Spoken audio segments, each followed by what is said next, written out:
Hi everyone, in this video I'm going to talk about the organization plan, financial plan, risk assessment and contingency plan, and at the same time the action plan.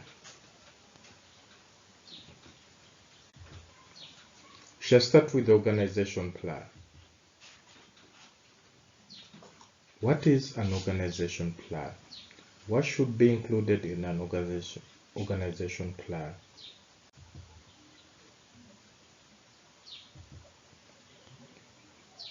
This is the part of a business plan that shows how the business will be organized in order for it to produce the planned products and serve its target customers.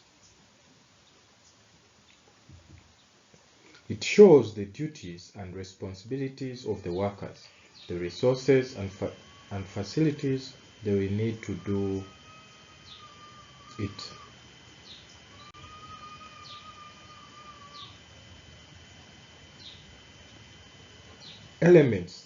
Key elements that we should find in the organization plan. So we're saying it highlights the following. 1. Developing a management team. We shall talk about legal form of business and ownership. Which type of ownership? Is it sole proprietorship? Is it partnership? Is it joint stock? Liability of owners.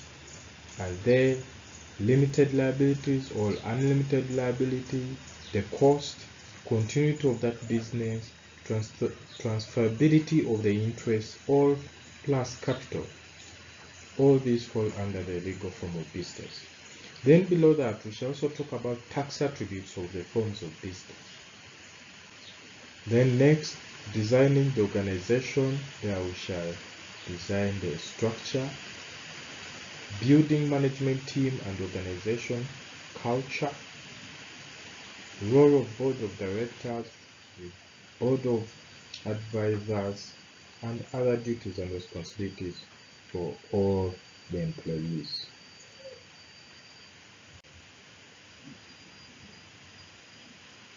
Yeah. So the first one is developing a management team. And what do we mean by this? We're saying refers to a set of employees employed in the company who are in charge of managing the activities on the operating part of the organization. So you need to employ some employees who are going to help you run your company or business. 2. The legal form of organization. As I said up there, that we need to talk about which type of business when it comes to, like, maybe when it comes to ownership. Is it a sole proprietorship? Is it a joint stock? Is it a partnership? So you know all these three. In a cooperative,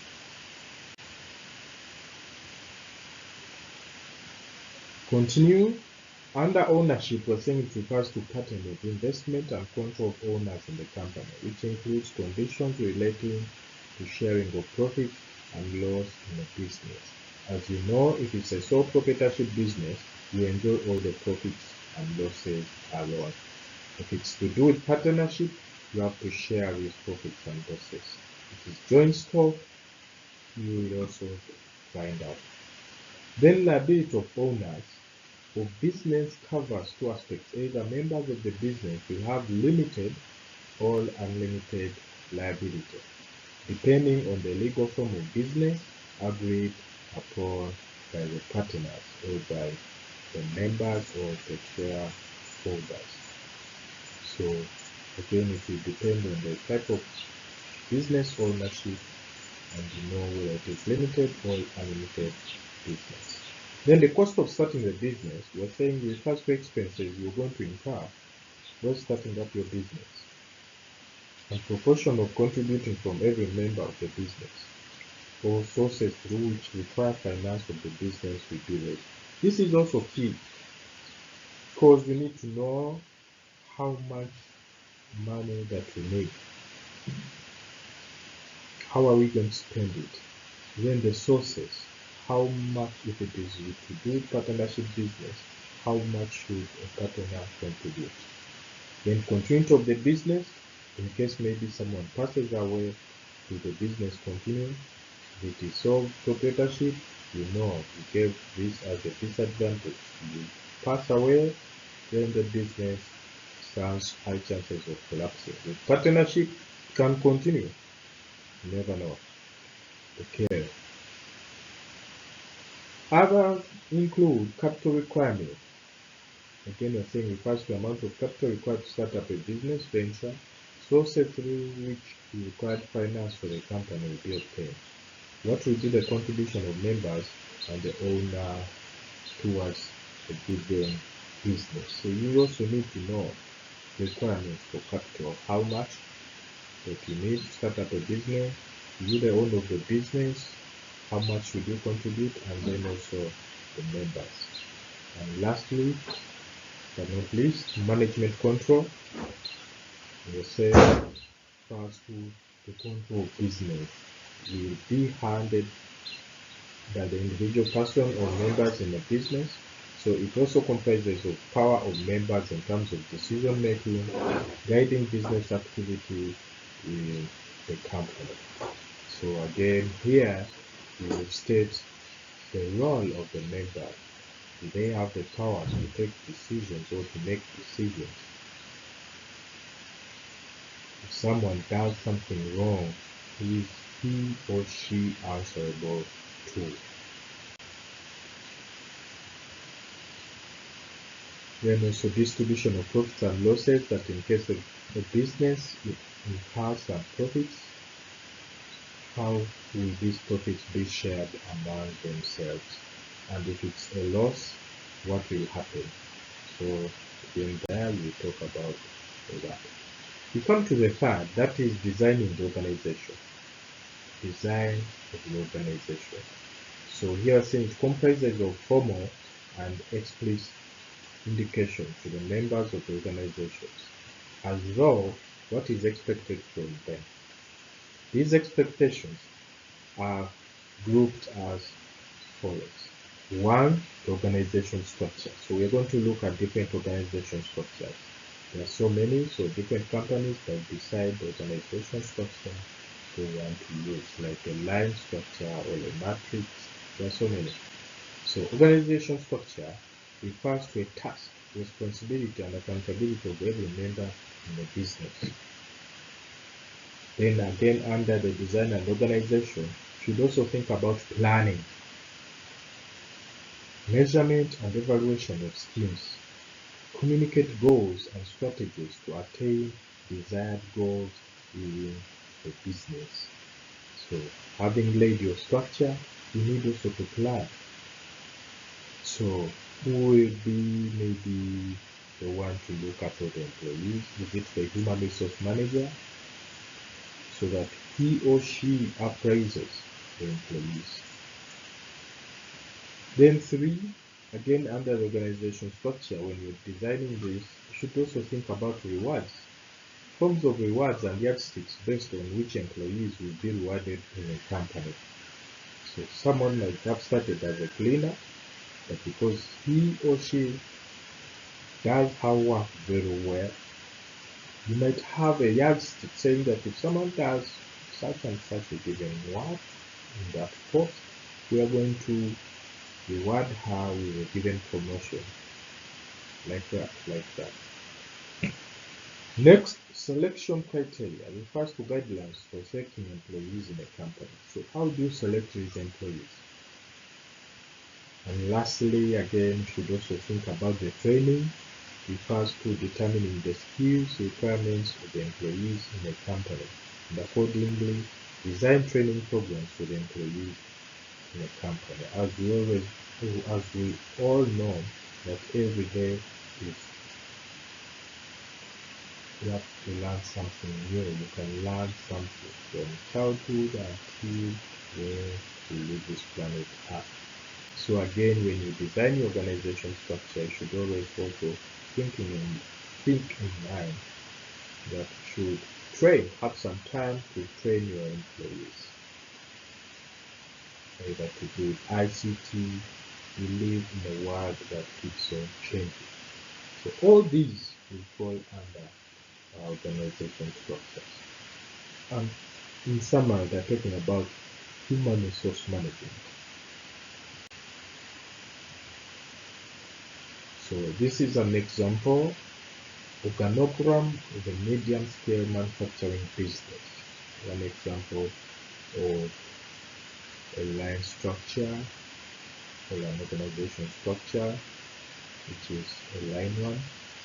We start with the CEO, then below the CEO, we have the general manager. On the other side, the deputy general manager. Then below the general manager, we shall have the accountants, accounts assistants, and cashier. On the same line, we have the sales manager, and under sales manager, we have the stores manager, assistant stores manager, and the shop attendant. And again, on the other side, we also have a production manager, assistant production manager, and machine operator. So the organization structure will depend on your company or your business. Whether you want, you can use a matrix or a line and so on and so forth.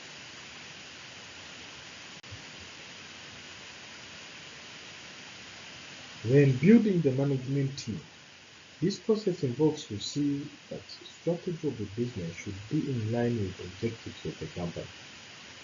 Management team of the company should be the role model for the employees in the company, and accordingly plan and guide employees towards organization goal attainment.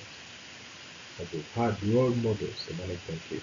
Management team of the company should also be flexible to try new techniques and innovation in the company. Management team should also focus on hiring efficient employees in the company and develop the core values which guide and regulate employees' behavior and attitude in a company. So you should also think about building a very good management team to oversee the whole company.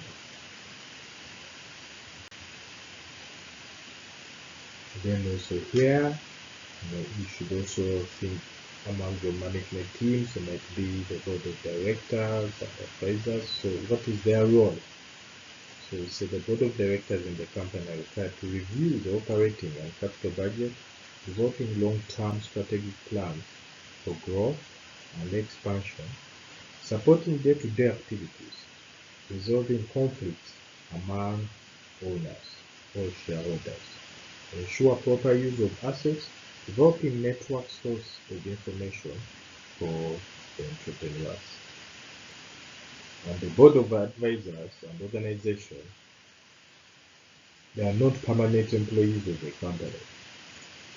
They are set to give an expertise or they guide the business in terms of management and technical issues in the company. So you should also think about all this.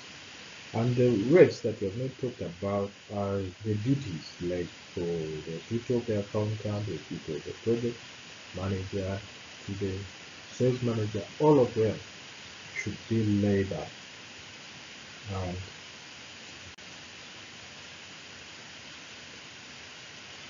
so, having looked at the organization plan, let's look at another component of the business plan, which is the financial plan. Talking about money, finance. What is it? We're saying this part of the business plan shows the money that is required to start and operate the business and where it will come from.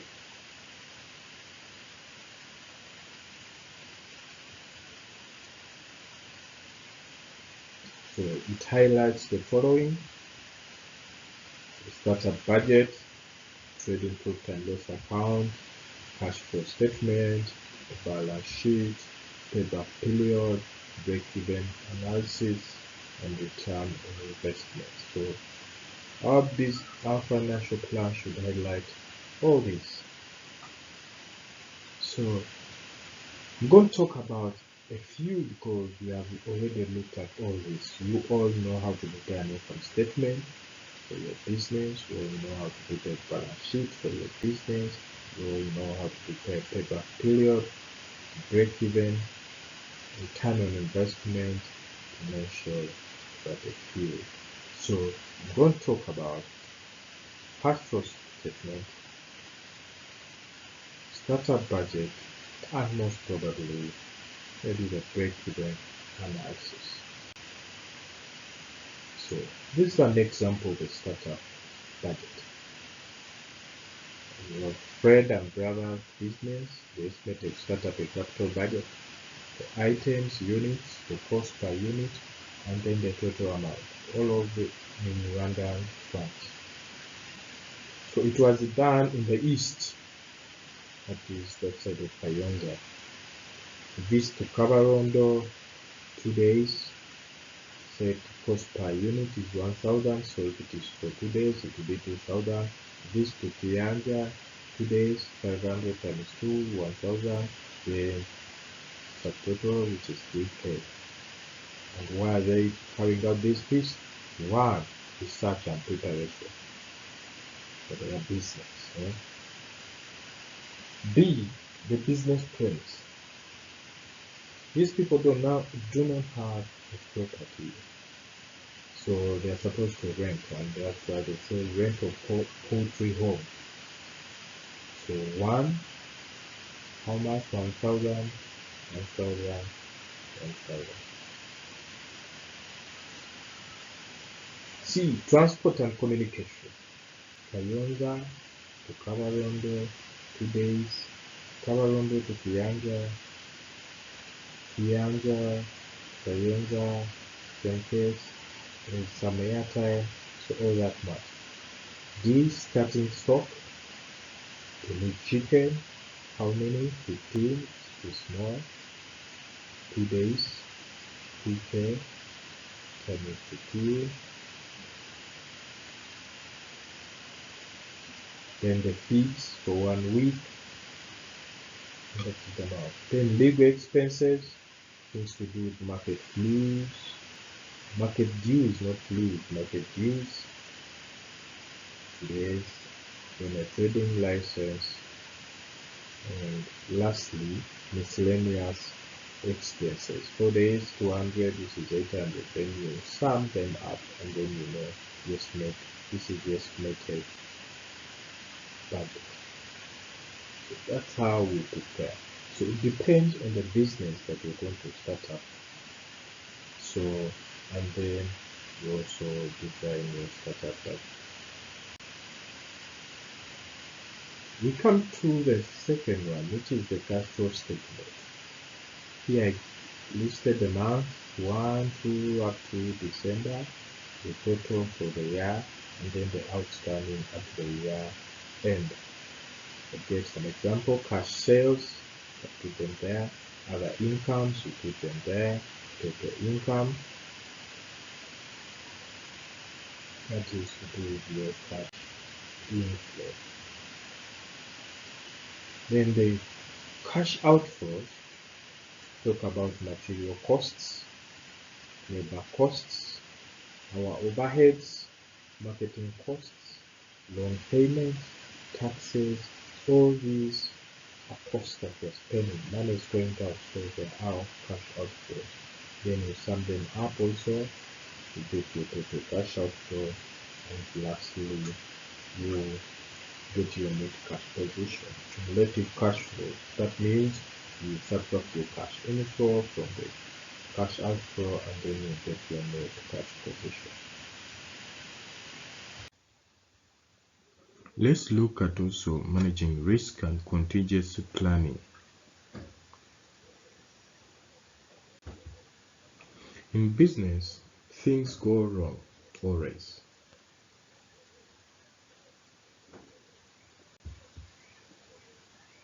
Look at this first example. What can go wrong? I think you can see business catching fire. That was in the UK. Unexpected one. What else can go wrong? Look at this picture here, there was an earthquake in Japan and also floods in Thailand, causing global parts shortages. As you all know, Japan produces cars and other spare parts. So when it had an earthquake, most of its industries broke down. So there was shortage of spare parts across the globe. How about this one, the recent one? This pandemic, COVID-19, came unexpectedly. Many businesses are shut down. So, what can be done to prepare for and manage risk? We shall first look at risk management. The identification and acceptance or offsetting of the risks threatening a business. And then contingency planning is a plan for unforeseen events, including backup procedures, emergency response, and post-event recovery. So what is a risk in business? The possibility of a loss. The threat might prevent or hinder the ability to achieve business objectives, or the chance that a hoped-for outcome will not occur. So, what is risk management? Identifying what and how things might go wrong, understanding the potential effects if things go wrong, devising plans to cope with the threats, and putting in place strategies to deal with the risks either before or after their occurrence. You're doing that when you're trying to manage the risks. Examples of risk management. Giving more examples. Now look at the area, then the risk management action. When it comes to marketing, avoid over-reliance on customers or products. As you know, if you rely on customers, time might reach and they get fed up with your products. So you need to be up to date. 2. Develop multiple distribution networks. People will produce for the local community quick. Otherwise, and also produce globally, use different media to get many customers or clients.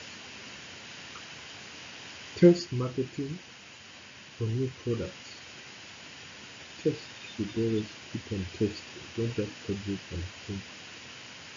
Customers will buy your product.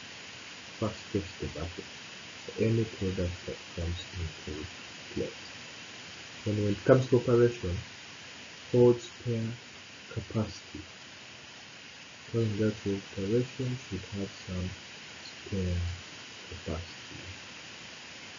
Quality assurance and carry out quality control. The finance, credit insurance to protect against bad debts. Investment appraisal techniques. When we are looking at financial statements, we talked about bad debt or bad data. People might end up not paying your goods, so it is a loss to your business. So I'm saying to avoid that, you should have some credit insurance. And lastly, the people themselves, key man insurance, protect against loss of key staff. Loss some employees, they're working very well, earning so good, but at any time they can leave your business. So at any time some might pass away, at any time some might fall sick, so you should also have that insurance. Rigorous recruitment and selection procedures. So these are some examples of risk management. So what are contingencies? These are those we talked about there. Uncontrollable events that are not anticipated for in a business plan. So as we are making our business plan, You should also think about some events that you might not anticipate that might come into business.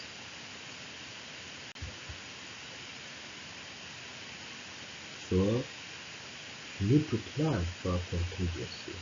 Businesses prepare contingency plans because things do go wrong from time to time, like the examples I gave you above.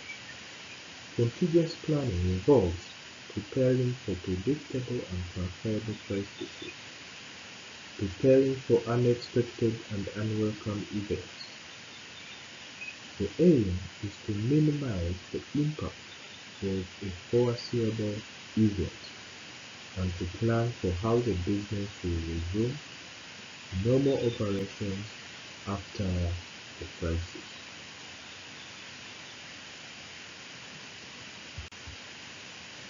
So, how do we draw up a contingency plan?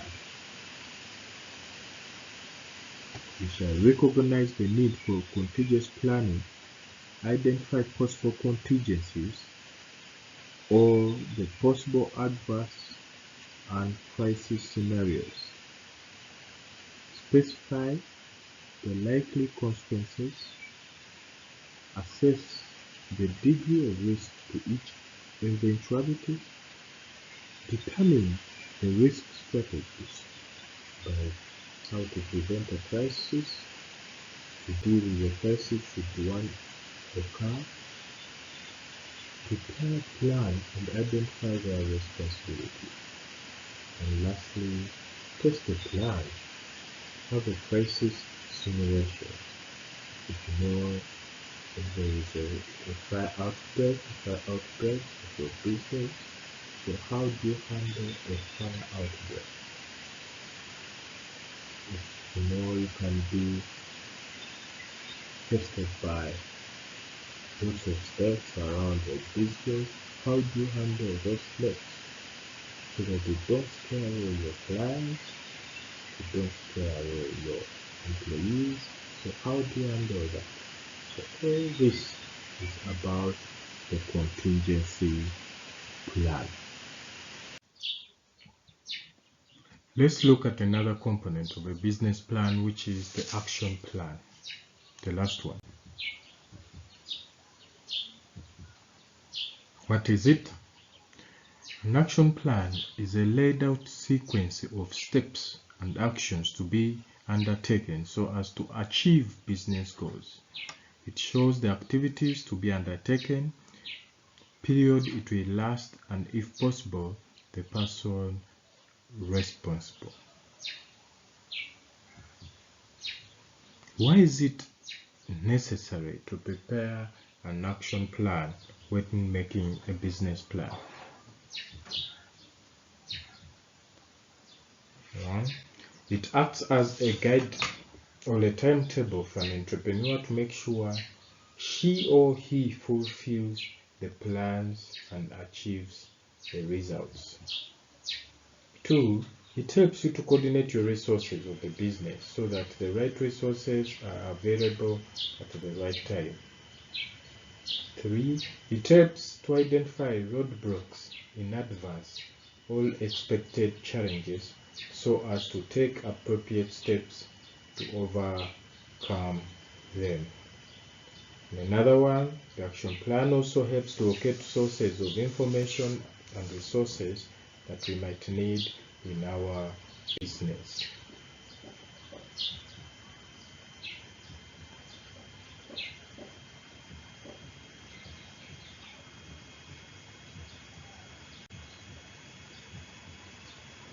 So this is an example of an action plan. First one, where we wrote action plan for Gisaro carpentry workshop. In the first column, you're going to write your activities, then the month, Jan, Feb back to December. So we talked about clearing site for the workshop. This will be done in the month of Jan and Feb. Buying construction materials, done in the month of March.